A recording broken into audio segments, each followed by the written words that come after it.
dengar, Bang.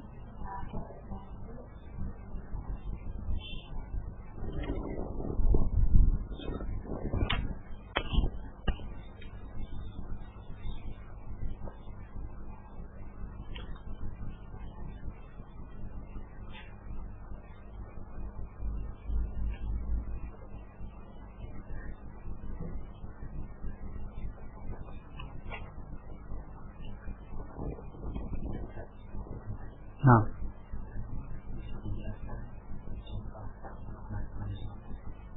Apa?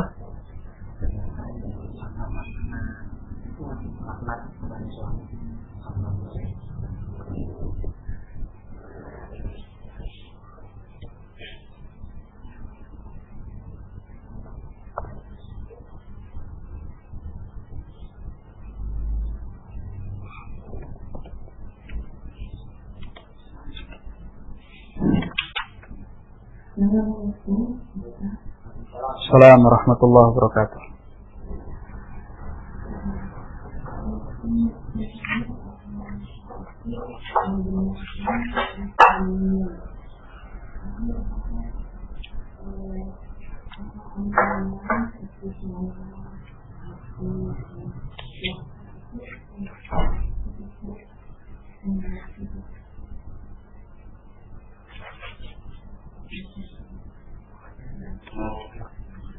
Gak jelas.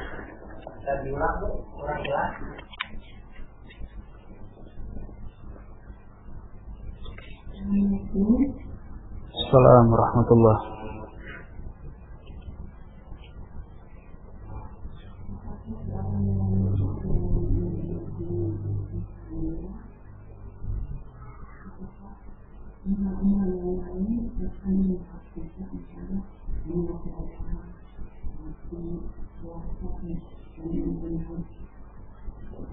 Apakah kita yang memperbaiki misalnya akan kita ikut perbaiki juga amalan sholatnya?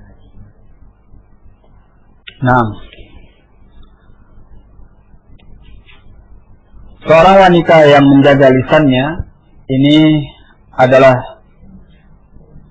suatu kebaikan, di mana kebaikan itu dinyatakan oleh para ulama, al-khair yajlibul khair. Al-khair yajlibu al-khair. Artinya kebaikan itu mengundang akan kebaikan yang lainnya.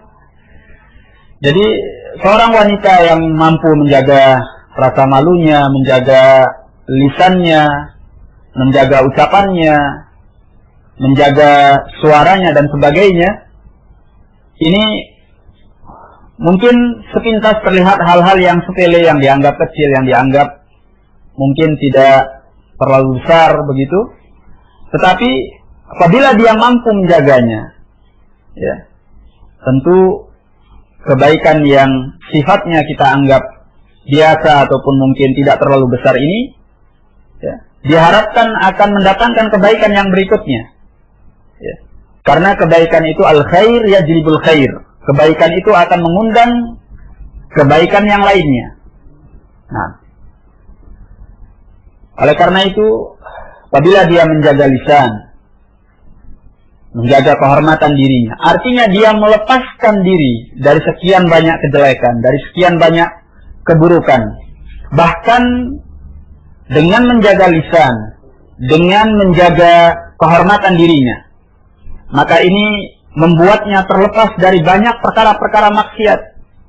Orang yang terlepas dari perkara-perkara maksiat, kemaksiatan lisan, kejelekan lisan, ini akan membuatnya memiliki hati yang bersih. Hati yang bersih. Kebersihan hati itu adalah tempat di mana Allah Tabaraka wa Ta'ala menurunkan rahmatnya, sehingga hati itu siap untuk menerima hidayah dari Allah untuk melakukan kebaikan-kebaikan yang lainnya. Makanya al-khair yajlibul khair. Setiap kebaikan itu akan mengundang kepada kebaikan yang lainnya. Sebagaimana asyarr yajlibus syarr. Yang namanya kejelekan akan mengundang kejelekan yang lainnya. Wanita yang tidak menjaga lisan, tidak menjaga kehormatan diri, tidak menjaga rasa malunya, sehingga bicara bicaranya dengan pembicaraan yang mendatangkan murka Allah. Ya, ghibah, ya, suka gosip, suka ngerumpi, ya, membicarakan orang, adu domba lagi, ya. Kemudian tidak menjaga suaranya kepada lelaki-lelaki yang bukan mahram, ya. Hal-hal yang seperti ini, ya, apabila dia tidak menjaganya, bukan tidak mungkin bahwa wanita yang tidak menjaga kehormatan dirinya, tidak menjaga rasa malunya, menunjukkan bahwa dia tidak punya rasa takut yang besar kepada Allah Tabaraka wa Ta'ala. Ya. Dan tidak menutup kemungkinan bahwa wanita yang seperti ini, ya, akan terjatuh ke dalam dosa yang lebih berat dan lebih berat daripada hanya sekedar dosa lisan. Nah, dan seperti yang sudah saya sebutkan tadi, bukan saja mengakibatkan kejelekan pada dirinya, tapi bisa pula mengakibatkan kejelekan pada orang-orang yang berada di sekitarnya dan bahkan masyarakatnya. Wallahu a'lam bishawab.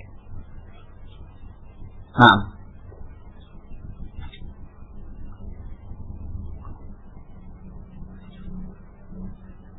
saya kira itu jawabannya.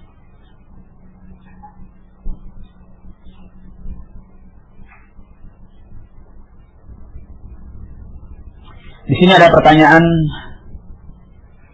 manakah yang lebih utama bagi wanita mendengarkan ta'lim dari rumah melalui CD, rekaman, ataupun melalui radio, internet yang disiarkan secara langsung, ataukah pergi ke majelis ta'lim? Dahulu di masa Nabi sallallahu alaihi wasallam, Nabi sallallahu alaihi wasallam punya majelis khusus pada satu hari yang dikhususkan oleh Nabi sallallahu alaihi wasallam bagi para wanita.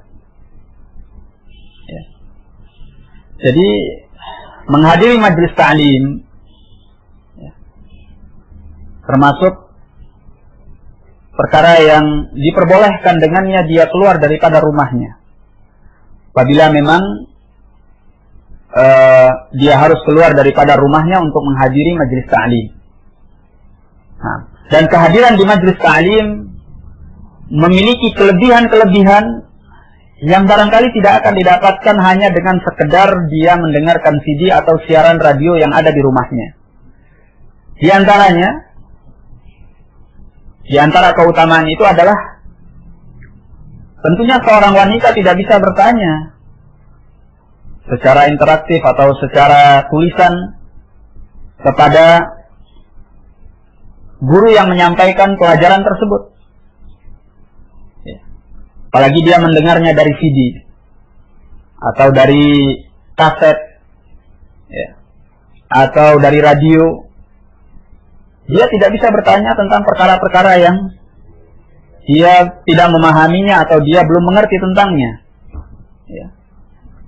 Di samping itu, keutamaan majelis ilmu secara umum, sebagaimana yang disebutkan di dalam hadis, bahwa yang namanya majelis ilmu itu, ya, Allah memberikan 4 keutamaan. Ya. Keutamaan yang pertama yaitu dinyatakan oleh Nabi sallallahu alaihi wasallam, la yajlisu qaumun fi baitin min buyutillah illa hafathumur rahmah, ya, wa nazalat alaihimus sakinah wa haffathumul malaikah wa dzakarahumullahu fi man indah. Tidak ada satu kaum yang duduk pada satu majlis di mana mereka membaca kitabullah dan mereka saling mempelajarinya, ya, melainkan turun kepada mereka rahmat Allah.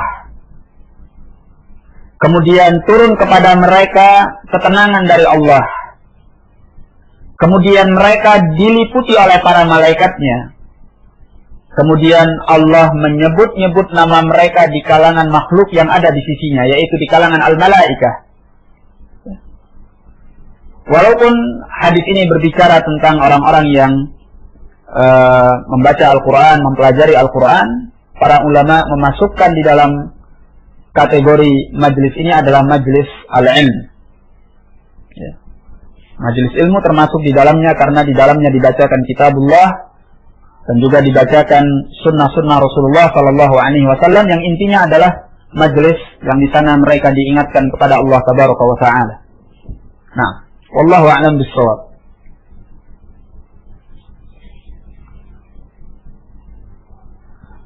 Tolong diberi contoh seperti apa mencela dan melaknat suami. Di antara contohnya seperti yang disebutkan di dalam hadis, ya, di mana kata Nabi Sallallahu Alaihi Wasallam, "Lau ahsanta ila ihdahunna ad-dahra, thumma ra'at minka syai'an, qalat ma ra'aitu minka khairan qat." Kata Nabi, kalau seandainya engkau berbuat baik kepada salah seorang di antara mereka sepanjang masa, kemudian sedikit saja dia melihat sesuatu yang tidak baik pada dirimu, ya, maka wanita itu mengatakan kepada suaminya, "Ma ra'aitu minka khairan qat." Aku tidak pernah lihat kebaikan pada dirimu sama sekali. Ya, dia lupa akan kebaikan-kebaikan suaminya yang sudah diberikan oleh suaminya selama ini kepadanya. Ya, kufur nikmat, ya, melupakan kebaikan suaminya, ya. Sehingga kalau sudah bertengkar dia mengatakan kata-kata yang jelek tentang suaminya, ya. Ini termasuk al-lan dan termasuk daripada kufrul ashir. Wallahu a'lam bishawab. Nah,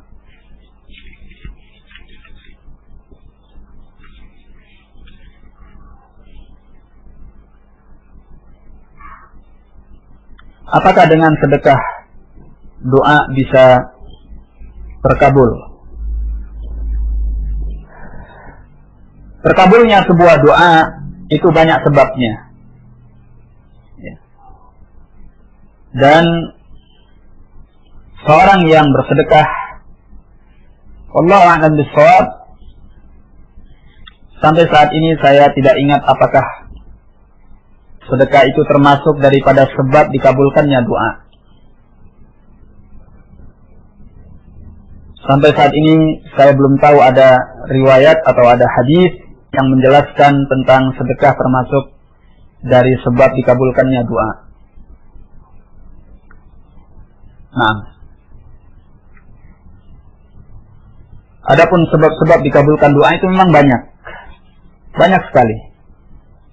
Di antaranya seperti tidak makan dari makanan yang haram, tidak minum dari minuman yang haram, tidak berpakaian dari pakaian yang haram.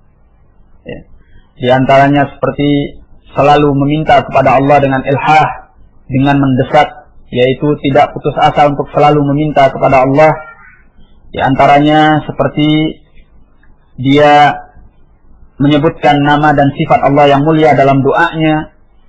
Di antaranya seperti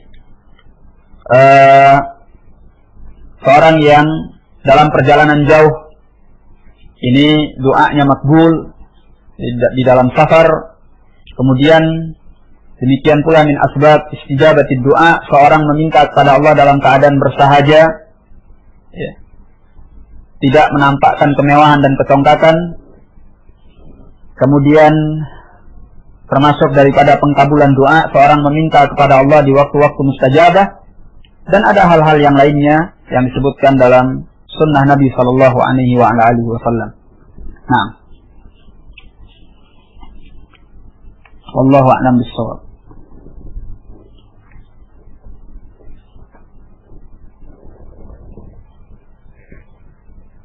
Apakah sama kewajiban wanita terhadap suami yang belum melaksanakan kewajiban agama dengan sempurna?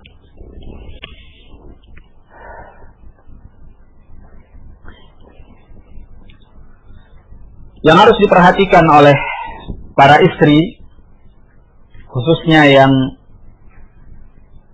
para suami mereka belum memiliki ihtimam atau perhatian yang besar kepada agama, belum iltizam kepada agama dengan sepenuhnya, belum melaksanakan agama dengan sepenuhnya, adalah hendaknya mereka menunaikan kewajiban mereka yang menjadi hak suami mereka, seperti pelayanan di dalam rumah tangga mereka, ya, menyiapkan makannya, menyiapkan minumnya, kemudian melayani ajakan suaminya,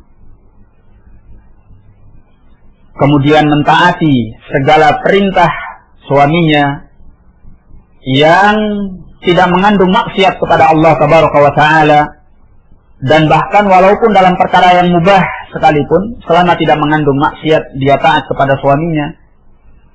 Ya. Kemudian dia memperindah dirinya untuk indah dan enak dipandang oleh suaminya, menjaga harta dan kehormatan suaminya, serta kehormatan dirinya kalau suaminya tidak ada. Ini semua adalah kewajiban-kewajiban yang harus dia tunaikan. Dan jikalau seandainya suaminya adalah seorang yang belum taat dalam beragama kepada Allah, bukan berarti kemudian dia menggugurkan kewajiban yang menjadi hak suaminya. Maka hendaklah dia berupaya untuk menasehati suaminya dengan cara yang baik.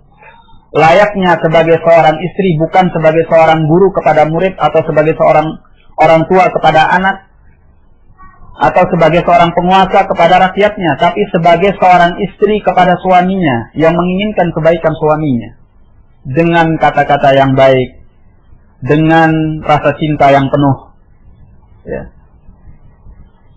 Dan apabila nasihat itu diberikan pada saat yang tepat, waktu yang tepat, kondisi yang tepat, ya, maka saya berharap semoga Allah Tabaraka wa Ta'ala memberikan hidayah kepada suaminya. Ya. Dan sangat penting untuk seorang wanita selalu minta kepada Allah agar suaminya diberi hidayah. Ya. Dan itu adalah bentuk rasa cinta yang sejati kepada suaminya. Tatkala dia selalu mendoakan kebaikan untuk suaminya.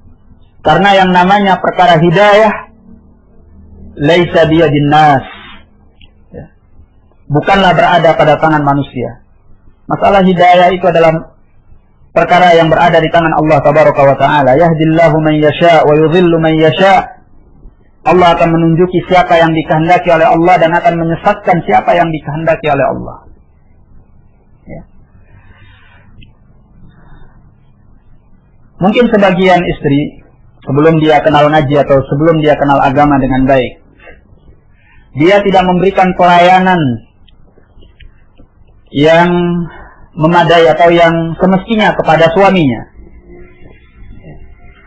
Maka setelah dia mengenal agama dengan lebih baik, mengenal kajian dengan lebih baik, melaksanakan agama dengan lebih baik, maka tunjukkan kepada suaminya yang belum mendapatkan hidayah Allah bahwa dengan dia mengaji, dengan dia mengerti tentang agama Allah, dia lebih baik daripada sebelumnya.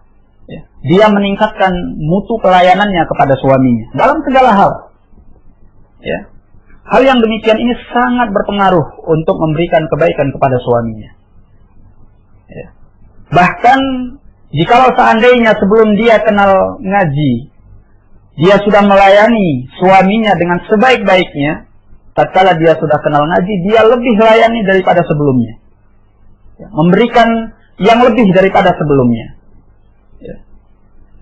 Tidak ada balasan kebaikan melainkan kebaikan. Dan yang namanya tabiat manusia, baik laki ataupun wanita, apabila diberikan kepadanya kebaikan, tabiat manusia itu akan condong kepada kebaikan. Ya. Kecuali orang-orang yang tidak dirahmati oleh Allah. Selama di dalam hati suamimu masih ada kebaikan, maka Allah akan membukakan kebaikan itu. Apabila engkau memberikan nasihat kepadanya dengan cara yang baik, dengan sikap yang baik, layaknya sebagai seorang istri yang cinta kepada suaminya, ya. Maka kewajiban-kewajiban yang semestinya dilakukan untuk suami, berikan pelayanan dengan sebaik-baiknya. Engkau tidak usah memikirkan apakah suamimu melaksanakan kewajiban yang semestinya diberikan oleh suami sebagai hak istri kepadamu. Ya. Itu tanggung jawab dia sama Allah Tabaraka wa Ta'ala. Ihtisabul ajr. Ya. Harapkan pahala daripada Allah. Ya. Engkau tidak usah memikirkan timbal baliknya dari suamimu. Karena hal itu sering sekali menghalangimu untuk menjadi lebih baik. Ya. Sering sekali membuatmu untuk tidak menunaikan kewajibanmu. Ya. Sehingga apabila suatu kesalahan dibalas dengan kesalahan, tidak ada yang namanya kesalahan dibalas dengan kesalahan akan melahirkan kebaikan. Ya. Satu kesalahan dibalas dengan kesalahan yang lainnya akan menimbulkan kesalahan yang berikutnya yang bisa jadi lebih fatal dan lebih berat. Oleh karena itu, walaupun suamimu tidak memberikan hakmu yang semestinya, ya, maka lakukanlah yang terbaik untuknya. Dan berdoalah selalu kepada Allah untuk dia diberi hidayah. Ya. Dan tidak ada balasan kebaikan melainkan kebaikan. Percayalah, suatu saat Allah akan membukakan hati suamimu dan dia akan menjadi suami yang terbaik untukmu. Kenapa? Karena tidak ada balasan kebaikan melainkan kebaikan. Ya. Kalau kita mengharapkan kebaikan pada orang lain, maka mulailah kebaikan itu pada diri kita sendiri, sehingga orang lain itu akan memberikan kebaikannya tatkala kita telah memberikan kebaikan untuknya. Nah, ini nasihat saya kepada seorang wanita apabila dia mendapatkan suaminya dalam keadaan belum melaksanakan kewajiban agama dengan sempurna. Nah, wallahu a'lam bishawab.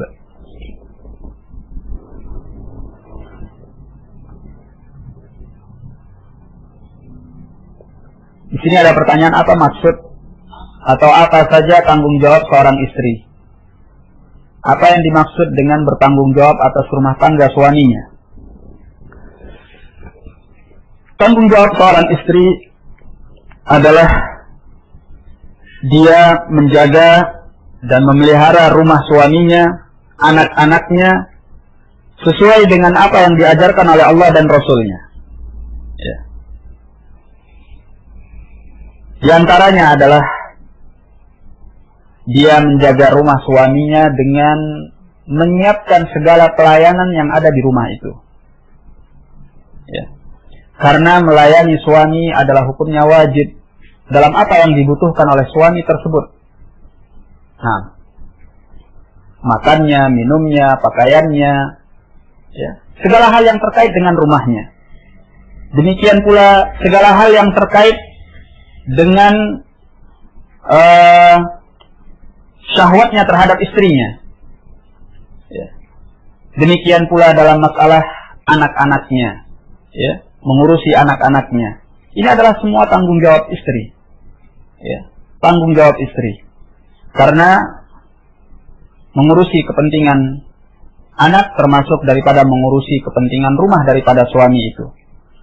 Saya tidak mengatakan bahwa suami berlepas diri dari mendidik, menjaga dan memelihara serta membesarkan anak-anaknya dengan baik. Ya.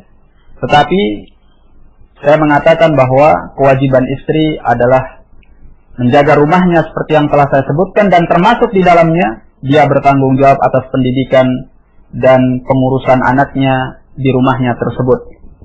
Tentunya suami yang baik adalah suami yang ikut memberikan bantuannya kepada istrinya di dalam menjaga rumahnya, di dalam mendidik anaknya, di dalam memelihara anaknya. Bahkan Nabi Shallallahu Alaihi Wasallam, ya, beliau didapatkan pada suatu ketika, pada suatu hari, beliau dalam keadaan tidak keluar rumah dan beliau sibuk di dalam pekerjaan membantu istrinya di dalam rumahnya tersebut. Baik.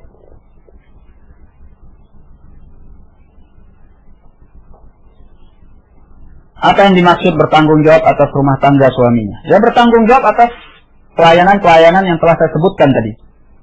Dan istri yang baik, seperti yang disebutkan di dalam hadis, apabila diperintah oleh suaminya dia taat, apabila dilihat oleh suaminya menggembirakan hati suaminya, dan apabila suaminya tidak ada maka dia menjaga kehormatan dirinya dan menjaga harta suaminya. Nah, maka kewajiban dan tanggung jawab seorang wanita adalah dia memberikan pelayanan yang terbaik kepada rumah suaminya. Dan ini adalah ajaran Islam, ya, di mana istri mereka memiliki tanggung jawab untuk memberikan pelayanan pada rumah suaminya. Ya. Dan bayangkan hal itu apabila sang istri juga ikut bekerja di luar rumah. Ya. Banyak hal yang tidak bisa diserahkan kepada pembantu. Bukan tidak boleh mengambil pembantu, tetapi ada aturan-aturan syariat yang harus diindahkan. Ada hal-hal yang bahkan secara psikologis atau secara kepengurusan rumah ini tidak bisa diwakilkan kepada orang lain. Intinya yang ingin saya katakan bahwa disinilah kenapa harus penting seorang wanita itu belajar tentang agamanya. Ya, karena banyak tanggung jawab yang harus dia tunaikan, baik yang terkait dengan dirinya sendiri, yang terkait dengan suaminya, dan yang terkait dengan anak-anaknya. Wallahu a'lam bishawab.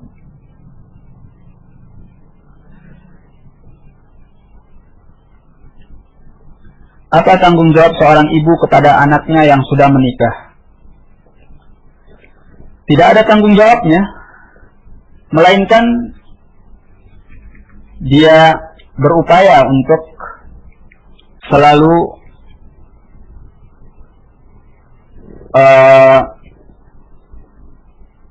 melakukan ta'awun, yakni bantu-membantu, tolong-menolong dengan anaknya untuk anak itu selalu berada di dalam kebaikan. Kalau dia anak lelaki, dengan dia dewasa, maka lepaslah tanggung jawab seorang bapak, seorang ibu. Ya. Demikian pula dengan seorang anak wanita kalau dia sudah berkeluarga. Tetapi bukan berarti bahwa lepas dalam artian mereka membiarkan anak-anaknya tidak berada di dalam kebaikan. Ya. Kewajiban mereka adalah memberikan nasihat, mengarahkan, ya, memberikan petuah-petuah yang bisa membawa kebaikan kepada anaknya tersebut. Wallahu a'lam bishawab.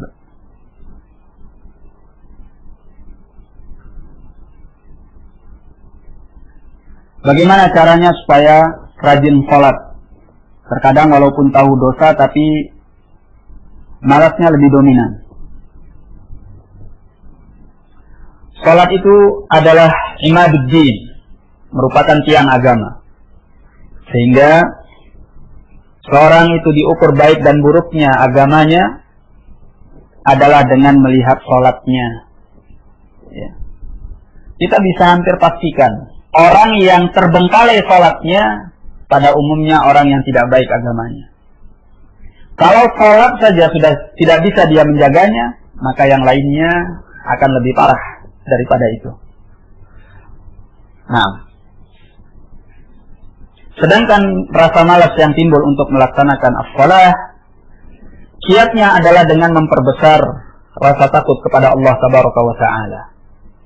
Tidaklah rasa malas itu muncul melainkan karena perbuatan syaitan. Ya. Maka untuk melawannya adalah menimbulkan rasa takut yang besar kepada Allah. Ya.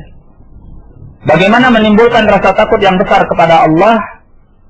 Maka di saat-saat kita dalam keadaan malas, dalam keadaan kurang iman, dalam keadaan sedang dibekap oleh tipu daya syaitan, hendaknya kita mengingat bagaimana kerasnya ancaman-ancaman Allah, bagaimana dahsyatnya ancaman-ancaman Allah.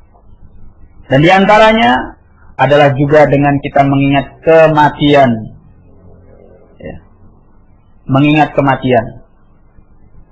Oleh karena itu, untuk kaum lelaki khususnya, Nabi SAW sering atau beliau pernah menyebutkan agar para lelaki itu sering menziarahi kubur. Ya. Fa innaha tudzakirukumul maut, kata Nabi. Karena kuburan itu akan mengingatkan kalian kepada kematian. Jadi mengingat kematian itu sangat penting, ya, untuk menghadapi sifat-sifat yang seperti ini. Nah, memperbesar rasa takut kepada Allah dengan mengingat bagaimana ngerinya azab Allah, besarnya ancaman Allah, dan cepatnya siksa Allah Tabaraka wa Ta'ala. Juga hendaklah mengingat bagaimana manusia itu akan mati dan akan meninggalkan dunia ini. Nah, Siapa yang tahu ajalnya seseorang? Ya, setiap detik ada kemungkinan bahwa ajalnya akan dicabut oleh Allah Tabaraka wa Ta'ala. Umur berapa seorang anak diwajibkan sholat? Seorang anak diwajibkan sholat pada umur 10 tahun. Sebagaimana dalam hadis. Nah, wallahu a'lam bishawab.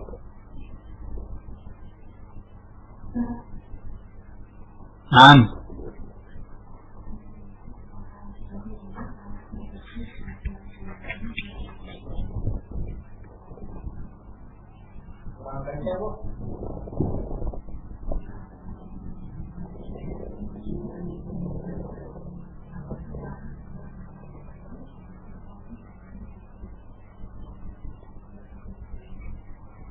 yang pertama aku kurang jelas yang pertama.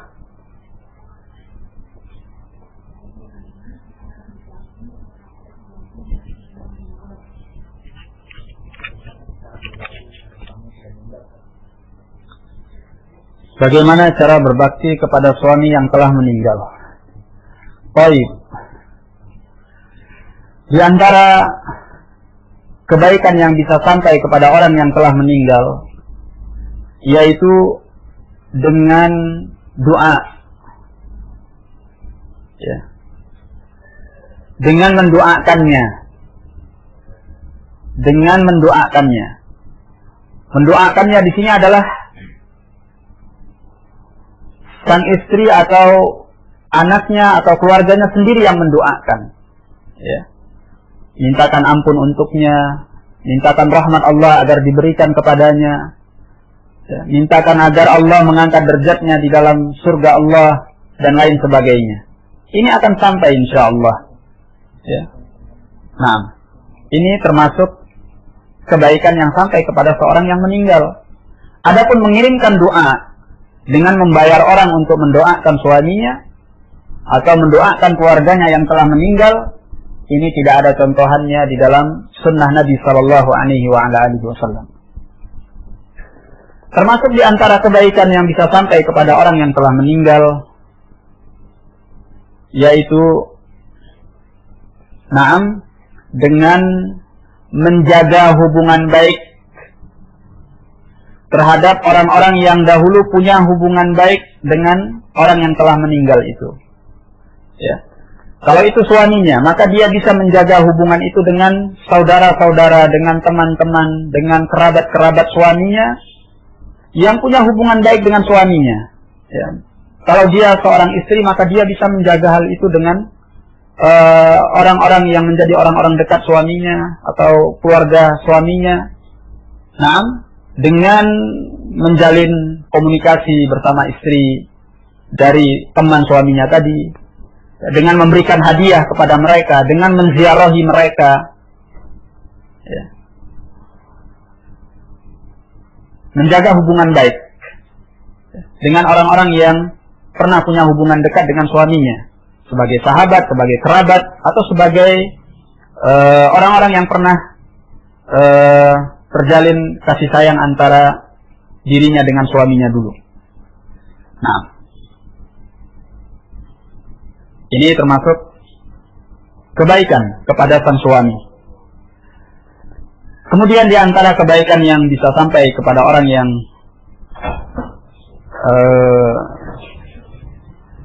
telah meninggal adalah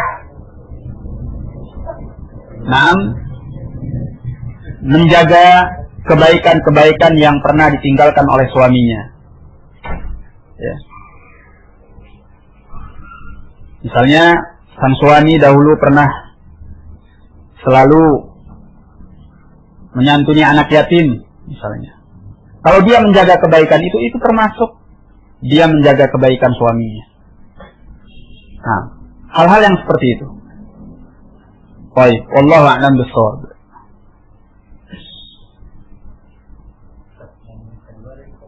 Kalau suami yang pulang malam, apa ini wajib tetap kalau pulang malam? Baik.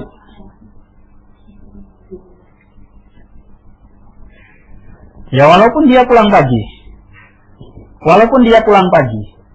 sang istri menyambutnya. Karena kewajiban untuk melayani suami itu adalah hak suami. Tinggal masalahnya, apakah dia keluar rumah itu dalam melaksanakan suatu yang baik, suatu yang memang diperbolehkan untuknya, atau dia melaksanakan suatu yang tidak baik. Ini bisa diselesaikan dengan cara yang tepat, ya, dengan waktu yang tepat, dengan kondisi yang tepat, ya. Karena kalau suatu kesalahan dibalas dengan kesalahan yang lainnya, tidak akan menimbulkan kebaikan. Kesalahan yang dibalas dengan kesalahan akan menimbulkan kesalahan yang berikutnya yang bisa jadi lebih fatal daripada itu. Ya. Sehingga carilah cara yang tepat, waktu yang tepat, kondisi yang baik untuk menasihati suaminya kalau keluarnya atau pulangnya yang larut malam itu dalam hal yang tidak baik. Itu kalau memang sudah dipastikan dia melakukan hal yang tidak baik. Tapi kalau hanya sekedar kecurigaan, atau baru hanya sekedar isu-isu, atau praduga-praduga, prasangka-prasangka, maka yang demikian itu jangan dijadikan kesempatan bagi syaitan untuk merusak hubungan antara suami dan istri tersebut. Kalau memang kepulangannya yang larut malam atau sampai pagi itu, ya, perkara yang tidak dikehendaki oleh sang istri, maka berbicaralah secara baik-baik dengan suaminya pada waktu yang baik, pada saat yang tepat, dengan kalimat yang baik, ya, dengan posisi sebagai seorang istri yang cinta kepada suaminya. Sehingga dengan demikian mudah-mudahan mendapatkan perhatian dan mendapatkan tempat di dalam hati suaminya tersebut. Naam. Wallahu a'lam bis-shawab.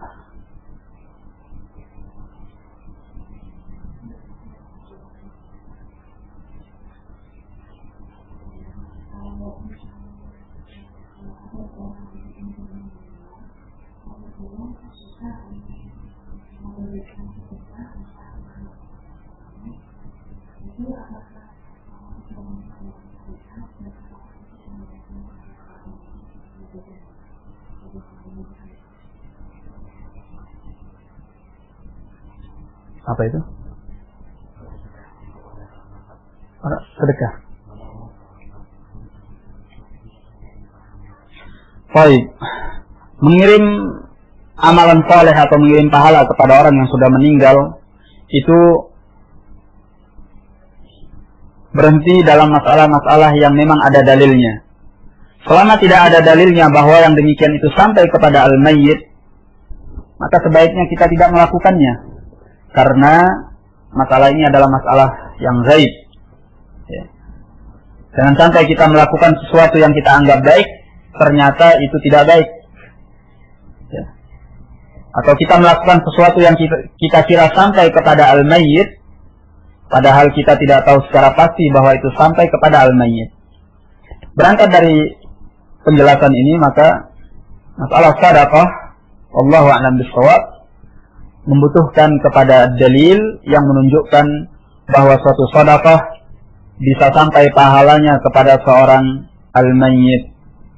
Tanpa dalil, maka yang demikian itu tidak bisa kita pastikan karena ini adalah perkara gaib.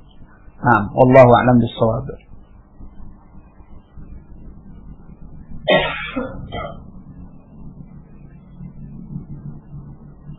Bagaimana wanita yang usianya sudah 60 tahun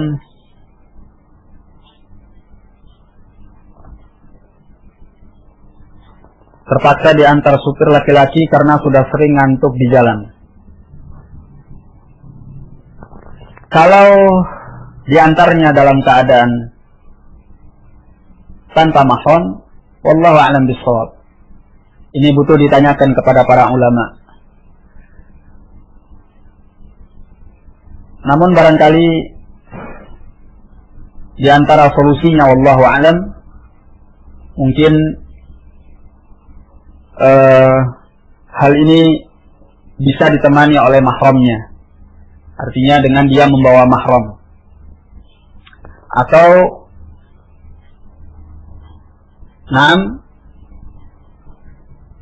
diantisipasi sebelum terjadinya perkara-perkara yang seperti ini. Ya. Hendaknya ada di antara mahramnya yang menyediakan diri atau mempersiapkan diri dalam keadaan-keadaan tertentu yang memang harus mengantar wanita tersebut untuk keluar. Adapun kalau dia keluar dengan supir dalam keadaan khalwat, yakni tidak ada orang lain kecuali dia dan supirnya, wallahu a'lam bishawab. Ya. Tentunya perlu diukur sejauh mana keadaan darurat yang dia hadapi. Dan ini butuh ditanyakan kepada para ulama, wallahu a'lam.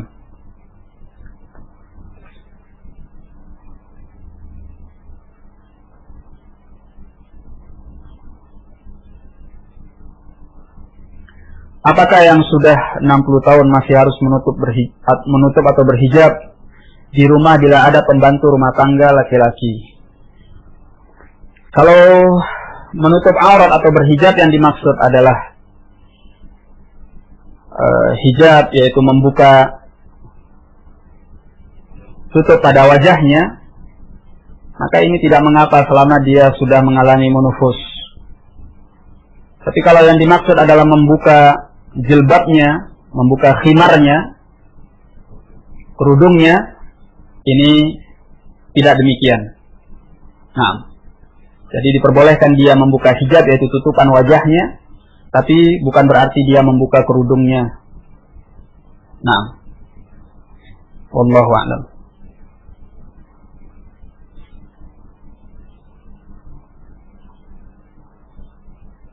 Bagaimana jika suami melupakan kebaikan istri? Kebalikan dari sang istri yang melaknat atau mencela suami. Suami yang melupakan kebaikan istri. Suami yang melupakan kebaikan istri bukan alasan untuk sang istri melupakan kebaikan suami. Seperti yang saya katakan tadi, ya. Ini bukan masalahnya adalah balas-balasan, tapi masalahnya adalah masalah di mana seorang harus menunaikan kewajiban yang telah diwajibkan kepadanya, yang menjadi hak orang lain yang harus dia tunaikan. Di antaranya adalah hak suaminya. Ya. Seperti yang saya katakan tadi, bahwa bukan berarti suatu kesalahan harus dibalas dengan kesalahan. Ya. Satu kesalahan kalau kita balas dengan kebaikan, kita berharap kepada Allah Tabaraka wa Ta'ala, maka akibatnya akan baik. Ya. Akibatnya akan baik. Nah, apalagi itu suami, orang yang tentunya kita atau seorang istri mencintainya. Ya. Maka tatkala dia melupakan kebaikan sang istri, ya, sang istri hendaknya mengharapkan pahala dari Allah Tabaraka wa Ta'ala, menunaikan kewajiban apa yang harus dia tunaikan, kemudian memberikan nasihat, ya, dengan cara yang baik. Kalau dia tidak mampu untuk memberikan nasihat secara langsung, maka dia bisa menggunakan pihak ketiga yang di mana pihak ketiga ini akan didengarkan oleh suaminya. Ya. Saya tidak mengatakan bahwa pihak ketiga ini harus seorang ustadz atau sang istri melaporkan kepada orang tuanya, tidak. Tetapi pihak ketiga ini adalah pihak ketiga yang akan mendatangkan kebaikan, bukan pihak ketiga yang akan memperkeruh keadaan. Nah, wallahu a'lam bishawab. Itu jawabannya. Saya kira cukup sampai di sini. Wallahu a'lam bishawab. Wabillahi taufiq wal hidayah. Assalamualaikum warahmatullahi wabarakatuh.